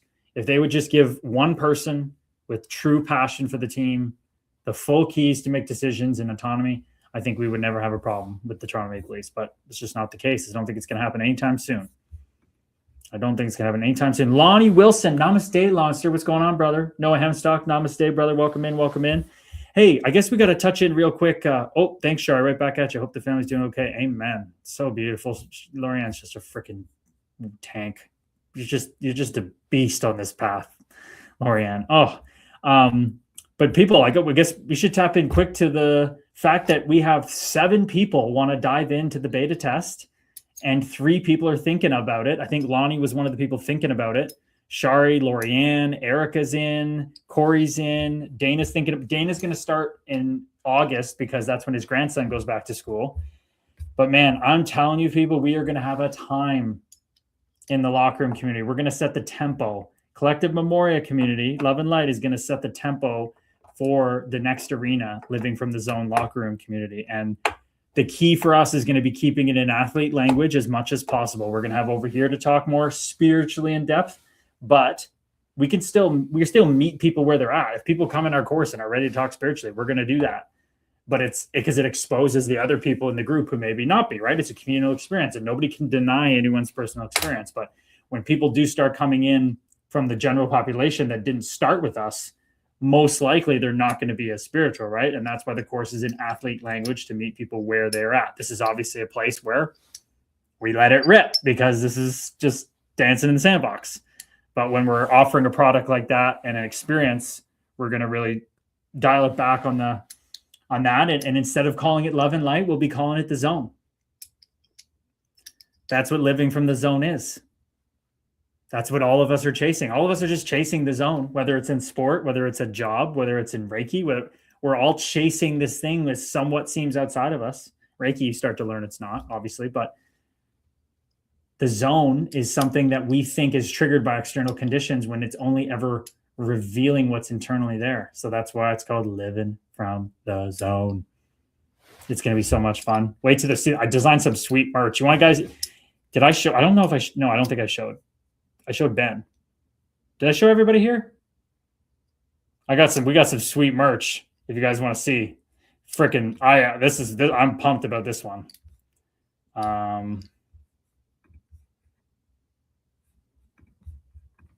I'm really pumped about this. Let's see, I'll show you.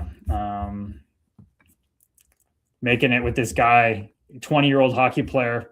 He's got a brand called Project 2, which marries perfectly with the next arena. So look at this. I think this is dope as hell. Dope as hell. Okay, ready? Where do I go? I think you guys should be able to see this. I can't see my screen, but you can see it. But look at this. Not just an athlete. You got the locker room community, Project 2 over your heart. And then you got the back. This is our logo, the next arena, combined with Project 2's logo, the happy face with the sun. Born from athletes, worn by everyone, living from the zone. And then on the side, you got, because it's black and yellow, we got Wiz. You know what it is. Everything I do it big. Hey, like, let's go. It's freaking vibey, right? Oh, yeah. Oh, yeah. Look at this. Going over the film tape in the room. In the arena, the next arena, the Coliseum. Oh, yeah. Oh, yeah. Oh, yeah. Yep. Oh, it's so good. So good. Freaking love it, dude. I love it. You know what it is. Everything I do it big. Do you have any outlook on Marta's performance in Toronto versus Vegas? Is there something you were aware of in your time there that we don't see on the outside? So cool talking to you. Namaste, Apollo. Namaste. We are one. Yeah, for me in Toronto, Mitch Marner's the hometown boy. He's the number one guy. I guess Austin Matthews was kind of supposed to be the number one, but Mitch Marner seemed to be more the number one guy lately. But Mitch Marner's not a number one guy. He's getting revealed to do what he's good at, which he struggled the past game, didn't he? But because he's got Eichel, because they got Stone, they got Hurdle, Barbish, they have all these other guys that do the heavy lifting. And he just gets to do his Mitch Marner thing, back checking, picking up pucks, playing D, scoring. So there's only a few guys that can be the guy. Like some teams get lucky and they have Crosby and Malkin. You know, San Jose's got Macklin Celebrini. They got McDavid, McKinnon, whoever. Like you have to have a true number one guy I think Eichel is kind of their true number one guy. I think Mark Stone's really their number one guy. Mark Stone, Eichel, Marner. Marner's just able to then excel at what he does. That's for me what it is about. The Leafs are never good enough around him. Erica says, I'm excited for the more athlete vocab. The suck it up attitude needs to go for me. I feel like I grew up a lot like a boy in a lot of ways, and that's probably why I'm a bit of a mirror to them sometimes. Oh, yeah, you are, Erica. I could totally see that. Yep. Being around your energy in person. Yep. Obviously, it doesn't matter in person or not. But because I've been around you, I can see that. But yeah, it's all athlete language. It's all just like the mind is our film tape and we're reviewing it, and who's reviewing it? Who's the one aware of the film tape? And it's, I'm glad you're excited about that, Erica. That's beautiful. To have people in there that understand some spiritual side of things that are coming back to the athlete side is going to help the people coming from the athlete side get to the spiritual side. Apollo. Also, I just got to say, the personal growth you've made is inspiring. Seeing you go from what people call the stereotypical gritty enforcer to someone so in touch with themselves is beautiful, man. Oh.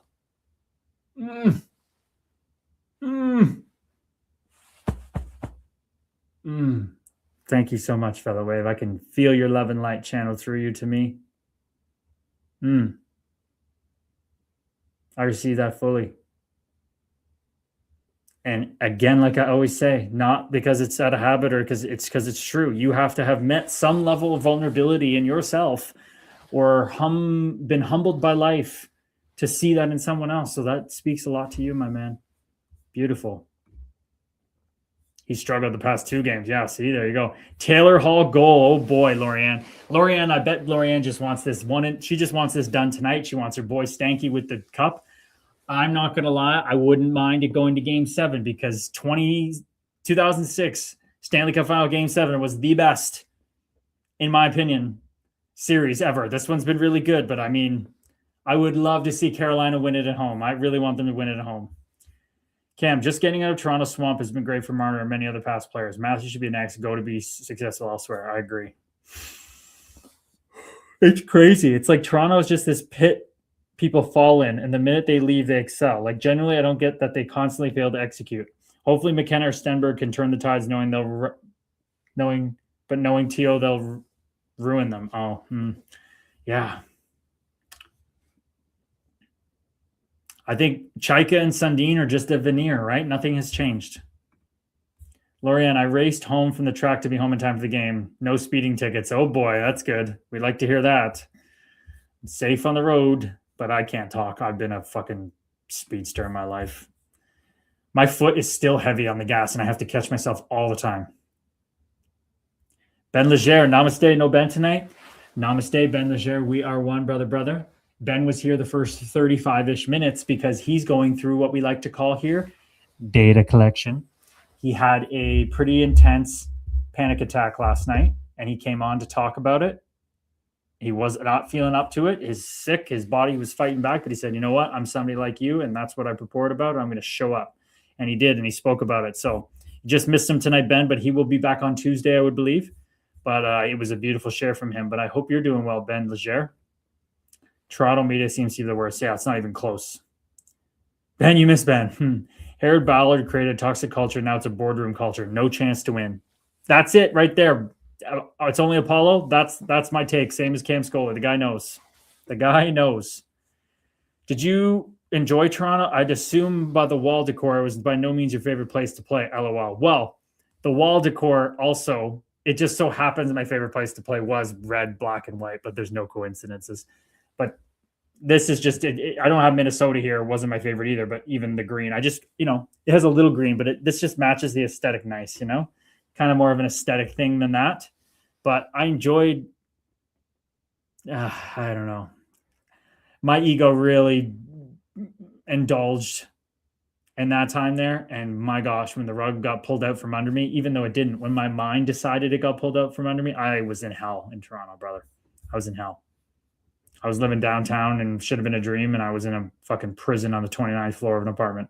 Funny enough, 29th floor, my favorite number ever, and I retired on the 29th floor at age 29. Do you think we're in a simulation or a construct? I think so. You got to go over 20 over here in Rockford. Speeding limits are a suggestion. Okay, that's because it's Rockford. If you talk to Ben, tell him I hope he's doing well. Ben from Ben, LOL. Send him a message. He would love to hear from you. Follow him on Instagram, Ben Legere. Somebody like you .official. That's his Instagram. Go follow him there. I'll type it in. Somebody like you official. Go follow and send him a message. He would love that. He would love it. Ben to Ben, thinking about him. Tell him you were coming on the stream to see him tonight, too. Sharzy, there's a KG Marley's nameplate for sale on eBay. How much to cost, Sharzy? How much to cost? I know there's somebody who's selling a Barracuda jersey of me for $600. I went on a podcast with the Crosscheck Show and they brought that up and I was just like, oh my God, that's ridiculous. That is ridiculous. Like what? $600 freaking dollars. Do I get a cut of that? My goodness.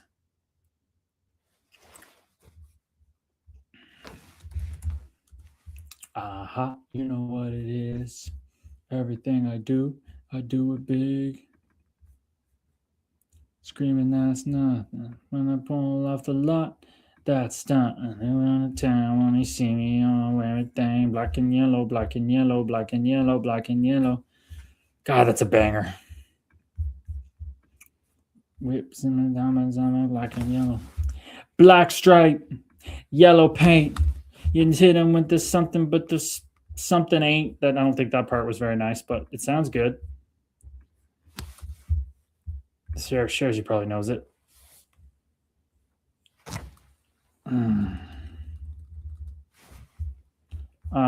You know what it is. Everything I do it big.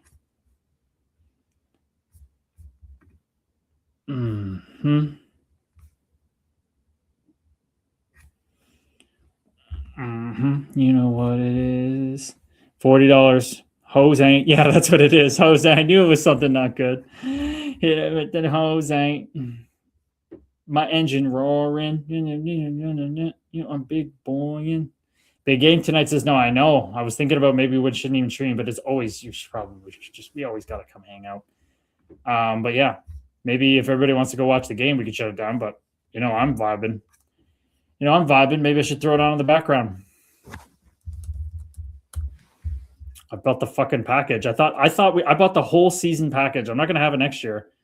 I bought the whole season package thinking we were gonna be streaming all the time, but just didn't. Just wasn't a thing. Wasn't the vibe we wanted.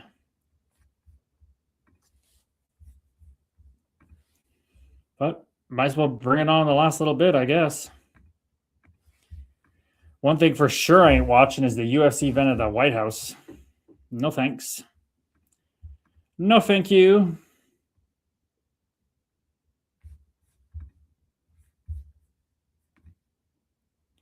I hope Jordan.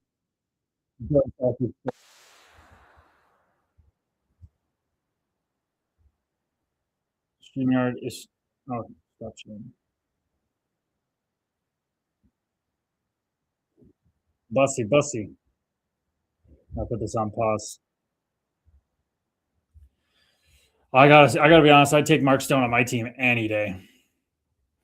It's the big boy. You know what I paid for it. Of course, Jersey knows. Apollo, I don't know if you remember this, but you played for the Sharks, and there's a clip of you and Kyle Clifford getting into it. What was said? Oh, brother. I detail that in the book, but I've also talked about it already on a. Did I? No. Oh, I guess I didn't detail that part too much. Come play with my team at Rec at 10. I need a D partner. No chance, Noah. Namaste, brother. You know me, brother, but no chance I'm coming out there. I appreciate you, though. That's not my gig anymore. Nothing screams freedom like sweaty man fighting in front of the White House. Seriously, I agree. But no, so Jordan Binnington, Apollo, is my good friend. He came in and he texted me. So the visiting team comes in, St. Louis. He texted me, hey, you want to go for dinner?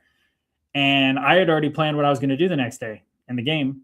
He had tried to go at our bench, go at Erik Karlsson and fake blocker punch him, and then try to fight Devin Dubnyk when he got pulled from a game. And I wasn't in the lineup then, but I used that as fuel just to create a narrative to get fired up and make an impact. That's what I had to do to try to stick around the NHL. I had to formulate some shit out of nothing, but it was a good reason. And I told Binner, I texted him back when he asked to go for dinner, I said, only if you're fine if I run you tomorrow. He didn't answer because he knows I'm not fucking around. He loves me, but he knows I'm not fucking around. So he didn't answer. And he didn't play the next day, but I went on the morning skate bench and I stood there with my hood up the way Anthony Peluso did to me with my arms crossed. And Mike Van Ryn, the assistant coach of the Blues, came up to me and said, "Are you looking for someone?" I said, "I will be tonight." And he went, "Pfft." And I guess that got back to good old Cliffy.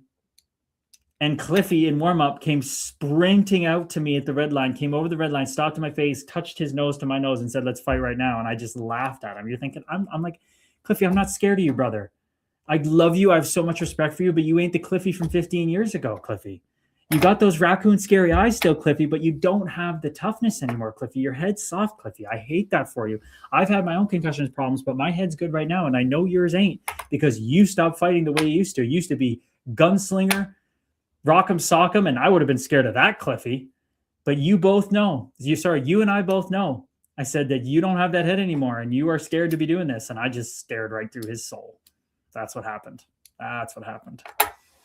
But then after, it was just straight business. We fight, we're done, pats me on the back, move on. Ryan Reeves, all this bad blood and blah, blah, blah, blah, blah. It's just how Ryan went about his business. I can't fault him. It's just not how went my business. Loran says, I heard a comedian talking about the UFC event. He said all the White House needs now is a Chevy up on blocks.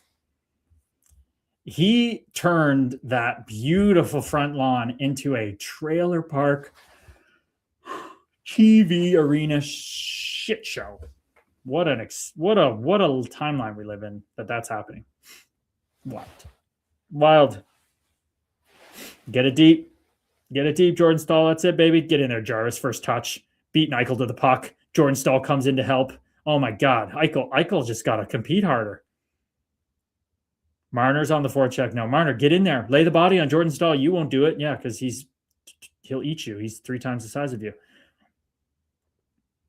Jarvis, keep moving your feet, buds. Pressure. You can just see, just from this short little clip right here, which team is more invested. Look at the back check from Stanky. Stanky with the back check. Oh, the back pressure. They're just relentless everywhere.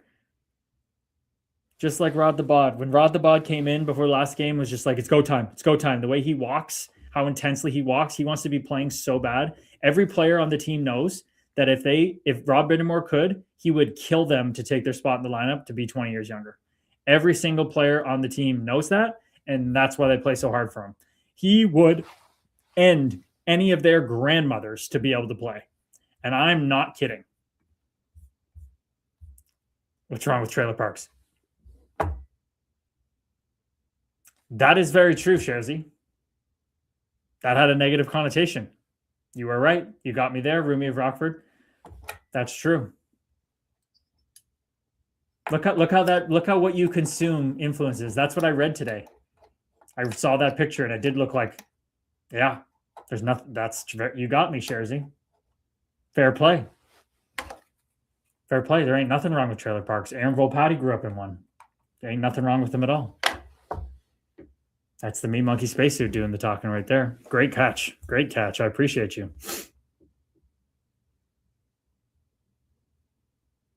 I mean, really, the front lawn, if you're coming from the front lawn should just be open pasture. Grass is the freaking stupidest thing ever. Why do you need a nice green grass lawn? Fuck that. Let the bees have the flowers. You nailed it, Sharzy. You nailed it, brother. I got dumped on for bitching about the U.S. team eating McDonald's there. You did. Yeah, you did. Because I think I came from the perspective on that one that for dunking on the U.S. team eating McDonald's there. Yeah, I just think that's so like that's what they would do. That makes total sense. They would do that.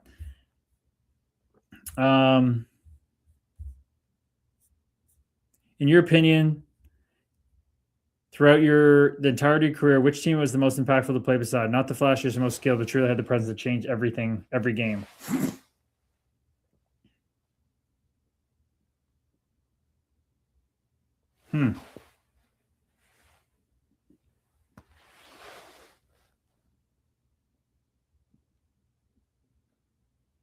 I thought Jared, I don't know. Yeah, I didn't really play next to him, but I was, he was a D-man. But Jared Spurgeon, I felt like was so quietly impactful.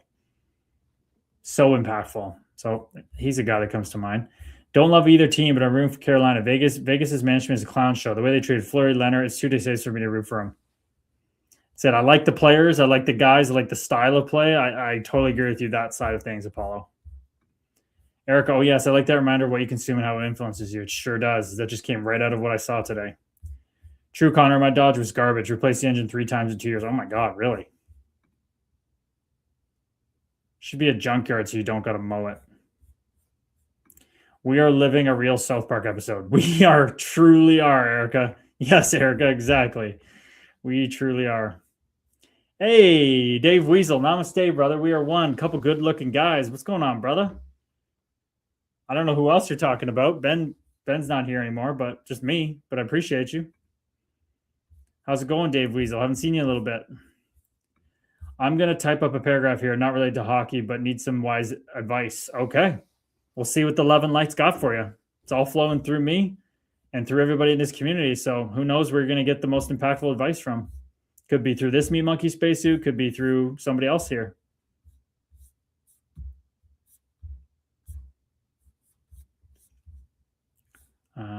You know what it is. Everything I do it big.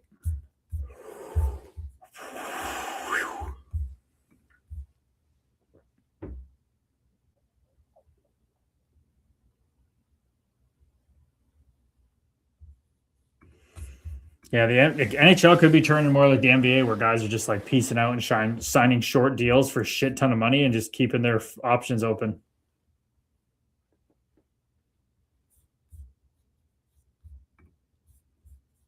Hit us with it, Apollo. Yeah, let's go. Bring it. Bring your vulnerability. Sharzy, if I was president, I'd be smoking on the front porch, waving at the poor people on the other side of the fence. Well, I don't know about that one, Sharzy. I don't know about that one. I used to recreational drink alcohol quite frequently. I enjoyed it. It was good fun, nothing bad. Then I dated a girl who's very abusive alcoholic and has ruined my perception of alcohol. I want to be able to drink and have fun like before, but I can't get past the mental barrier of the first drink. It's strange. Interesting. Okay. So you used to enjoy recreational drinking and it wasn't a problem for you. It was fun. Then you date a girl who is a very abusive alcoholic and has ruined my perception of alcohol. So now you've seen what it can do to people, where it's fine for you, but not for others. And this has ruined your perception. I want to be able to drink and have fun like before, but can't get past the mental barrier of the first drink. So tell us more. Tell us more about what does the first drink represent? Like, it sounds like you feel like it's strange for sure. So tell us what that first mental barrier of the first drink is. What's coming up as you're thinking about that or having that first drink, or if you're not even able to have that first drink. That would give us some more data here. But I can definitely say that how that would happen. This is interesting. I haven't heard it explained, and this is why every person's journey when they share vulnerability is always fascinating. At least to this Meat Monkey spacesuit, I always find it interesting. It's just data collected that alcohol wasn't meant for you forever. Potentially, that's potentially an option for sure. But what if it's something that he actually likes, whereas his partner couldn't handle it, and it wasn't for her, clearly, because it affected other people, but it was for him. Maybe it's great for you. Doesn't bother you. Maybe it's part of your path. Well, I mean, clearly it's part of your path if this is coming up. Woo! Sneezes feel good. It's good.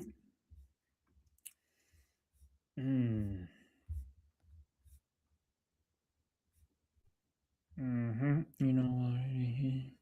Everything I do, yeah, I do it big.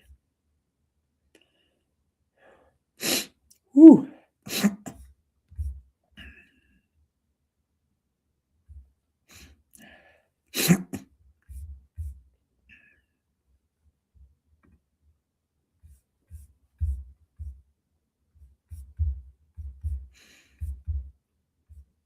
Oh, so many interesting things.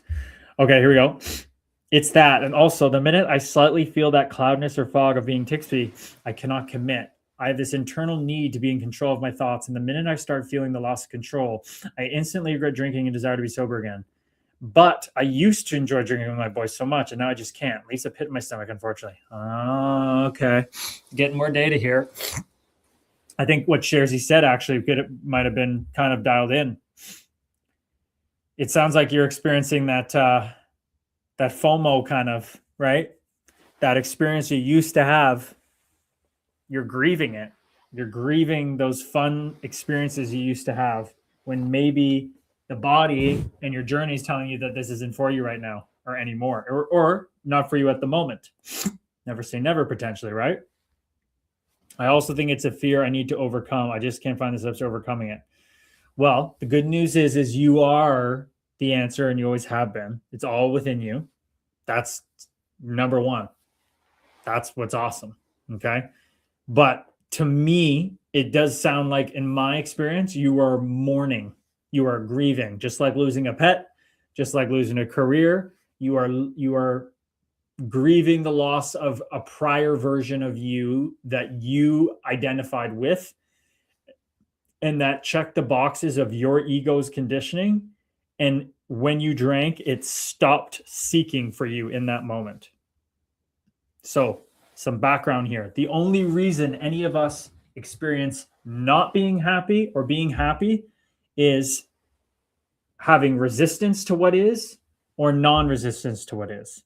Resistance to what is fear, pain, misery, sorrow, grief. Non-resistance to what is, no matter what it is what we call happiness. So you are resisting the fact that you no longer get to experience a version of you that you thought made you happy. But all that did back then was just line up your lived experience in a way that made your brain, for that time you were drinking with your boys, it stopped seeking anything and was so present that you experienced this opening of peace. And this is what addiction does for people. It stops their mind from seeking for a moment, and then we associate that mind from ceasing to think and speak to us in our head. We think that's stopping, and we attribute that to the external thing we did, which in this case is drink alcohol. But that's not what's happening. So it's a misunderstanding of what's happening. What's actually happening is, at that time and place, that experience aligned up with what your brain wanted, and it stopped you from thinking, and you felt peace. So the good news is that zone, that happiness you felt drinking back then, didn't go anywhere. It hasn't been lost. It's not like you can't get it back. It literally is what you are right now. You just don't know it. That's why the course we're building is called The Next Arena, Living from the Zone. So maybe, Apollo, you want to be our 8th beta tester. We are going to start beta testing August 15th. You get free access to a course that's going to cost $4,000 US plus a $50 community for free for life if you beta test this course and you do it all out. So sounds like the universe is giving you an opportunity right here through this Meat Monkey spacesuit.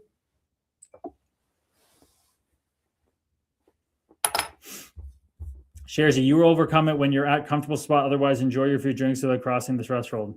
That's interesting, Apollo. Once I had that tipsy feeling, I wanted more and more until bedtime or pass out.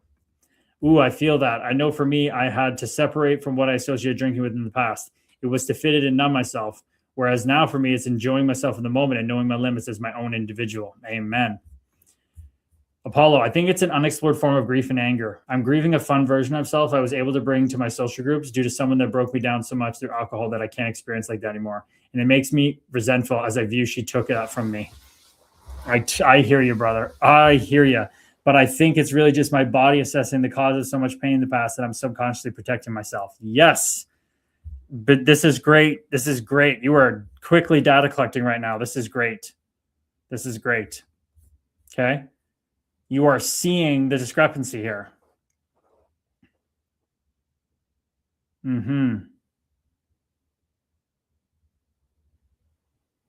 So this is what our ego does. It's, I deserve this, or this happened to me and this was unjust. when I got sent down, when I didn't think I should, when I got injured, when I got moved down from the fourth line, out of the lineup, when I got to the third line, then I only got one shift in the third line, and I got moved out to the fourth line. It's not fair. It's not fair because something was taken from me. I'm out of control. I don't have control. I want control. It's exactly what it is, brother, in your own way. So right now, you're just giving attention to the limited ego, which takes you into victim mode instead of being in the driver's seat, basically creator mode, right? So I do think it's your body assessing the cause of so much pain in the past. You're subconsciously protecting yourself. Yes. So only you could know the answer, not us. And you may know it, but you may not be ready to act on it because it's too uncomfortable. So this is why you come into the community of love and light and you start doing meditation every day. You start pouring love and light into the community every day, and you will get back more than you could even dream of. And that's what gets you to quiet the body mind down, to be able to listen what the right answer is, to go drink more, to not drink more, to find a new thing that lights you up. Cam says, yes, yes, yes. I was pushing down pain and fear and resentment, all of which I figured out how to clear out of my soul. Exactly. You hear Cam just affirmed exactly what came through my meat monkey space here. Just, you got to do the work to know which one to figure it out. It's an interesting viewpoint of saying don't cross that threshold. Part of me is scared, but the other part views it as mentality of I have to rip the Band-Aid off and understand it doesn't have the control capability of damage it did over me. Is that a dangerous mentality? Sharzy says, join the WhatsApp community. Yeah, seriously, join the WhatsApp community, brother. You are asking the right questions. Yeah, you see, you're introspecting here. You're interocepting of it. You're saying it's interesting that you're viewing this as some threshold. Part of you is scared, but the other part views it as a mentality of I have to rip off the Band-Aid and understand it doesn't have the control capability to damage me over it, damage it over me. Yeah, that's a very, this is why it's so beautiful to talk, people, because this is a beautiful different slice of this experience, right? It's like drinking's not the problem. It's your attachment to what it meant in that past relationship. So from that point of view, let's swap out drinking, because I think a lot of us could have a negative connotation to drinking like you have. Let's pretend right now it's riding your bike. Okay. If this was riding your bike, what would we all say? We'd say, oh, you clearly love riding your bike. You're scared that if you ride it, you're going to fall off and get hurt because of past experiences now, and it ruined it for you. But you just want to be a kid again, ride that bike. It's like, what would we be telling you? We'd be saying, go ride that fucking bike. But because it's alcohol, and we have a Gen Z's, like nobody's drinking alcohol. All the beer companies and alcohol companies are dropping like flies. They're all making non-alcoholic stuff now to keep up. So what I'd honestly say, it doesn't sound like you have it's not like you're an alcoholic. It sounds like you got to go explore this threshold that you're bludgeoning yourself with or hurting yourself. That's there. It sounds like you got to go ride that bike. You got to go drink that drink and have a little fun to see if this is still resonating with you. It's all an exploratory process. Nobody has the answers. We're all just being a mirror for you, brother. This is what coaching is. An integrative health coaching that me and Ben got trained in. All it is just mirroring back to you and letting you figure out, because you have the knowledge. You're the expert of yourself. I just got to put those fucking training wheels on. That's it, brother. Hey, who would have thunk it tonight, fellow waves? This is such a good example that it's not the thing. It's our attachment to it. I could sit here and be like, you know what? In my meat monkey spacesuit, I even sniff alcohol. I'm like, bleh. That's my journey. Our fellow wave here, Apollo's going, I used to have a fuck ton of fun on these things, and a bad experience ruined it. It has nothing to do with whether I need to do it or not. It's this, I don't like feeling controlled by this thing that seems to have power over me now. I need to take my power back. And in this case, taking your power back isn't riding a bike. It's, I need to go drink some beer. I need to go drink some beers with the boys. This is what the love and light community is all about. We meet you where you're at and you choose. It's a pick your own journey. We're just mirroring it to you, fellow wave. So you got to go fucking put those training wheels on, and it sounds like at least crush like 6 beers. Sounds like your game. And maybe you'll have a fucking whale of a time. Maybe it'll go back to being this occasional thing that you're meant to enjoy in this lifetime. Maybe you'll get to 4 and be like, what the fuck am I doing? I feel way better without that. I don't need that. Who fucking knows? That's what's so beautiful about this journey. You get to choose, brother. Oh, there ain't no dogma in this community. There ain't no dogma. You come in here and you can't drink and you're not allowed to do this and you're not allowed to do that. Fuck me. I'm a vegan. in my meat monkey spacesuit would want the whole world to be vegan overnight. That ain't how it works. You're all on your own journey, and who the fuck am I to judge when I eat animals for 3 fucking decades? More animals than all of you probably eaten combined with how much I ate for hockey. This is the love and light, baby. It's undefeated. It's all there is. This is how it works. This is the beauty of it. Oh, it's so beautiful. So beautiful, man. Gooby Customs, namaste. You the man, brother. You the man, brother. I appreciate you. Gooby Customs, everybody. The guy who did my skates for Pride, first pair of skates he ever did. Second was Anthony Duclair. All the other guys followed after that. He just got a contract with the NHL. Gooby Customs has an NHL contract. He made the show as much as any player, if not more. There's less artists on contract from the NHL than fucking players on contract. Gooby Customs, National Hockey Leaguer. Apollo, I'm confident being emotionally self-aware. Every therapist I've had has told me I already know myself too well. It just comes down to speaking about it with somebody and working through it. Fuck yeah, dude. Fuck yeah, dude. Go fucking have some brews. It's like my GM in Owen Sound. Gabe, relax and go have a beer. And I would be like, fuck off. He's like telling me 17 to relax and go have a beer, right? I'm like, fuck off. I'm going to eat chicken and rice getting in the gym. He's like, oh my God.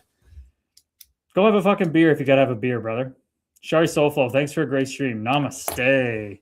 What a beautiful stream, Shari. What a beautiful stream. You never know where this fucking thing's going to go. You never have... Oh, God, this journey's so beautiful. Oh, God. It's so good. It's so good, fellow waves. Fellow waves, you're exactly where you're supposed to be. All the answers are simultaneously out there for you to discover that'll point you back to them in here. You can't do it wrong. You can't fall out of love. You will always be loved by me. You will always be loved by this community. Hey, you did drop 51 points on what's down, so maybe he's on to something. Brother, don't even get me started on that. I didn't even get to play the fucking power play. Somebody, Sherzy, Rumi Rockford, anybody, if you're interested, try to go find another tough guy. Team toughest guy, team heavyweight. That was the team heavyweight, didn't play any special teams, and still led the team in assists. Figure out if that has ever happened. I have not found it. I put it in my book that it's never happened. I don't think it's happened. Yeah.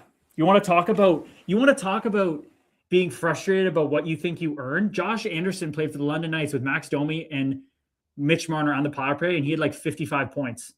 I played with our team of really nobodies. I was the overager guy drafted, tough guy. I led the team in assists with 35.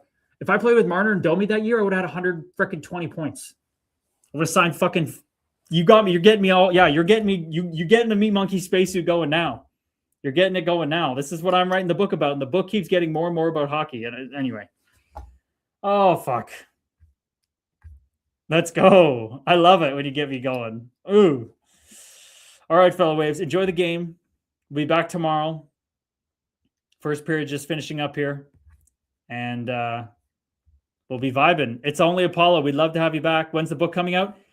I think it's the final date. I don't think I'm moving it again. September 3rd. Launch at the Hockey Hall of Fame. Dun, dun, dun, dun, dun. That's the Hockey Night in Canada theme. But it's at the Hockey Hall of Fame on September 3rd. Yeah, you? Will that be fun? Pretty sure I'll be floating off the ground. Anyway, I love you all. I love this stream. I love this community. I love this life. You can't do it wrong. You're all perfectly where you're supposed to be. And good night. I love you.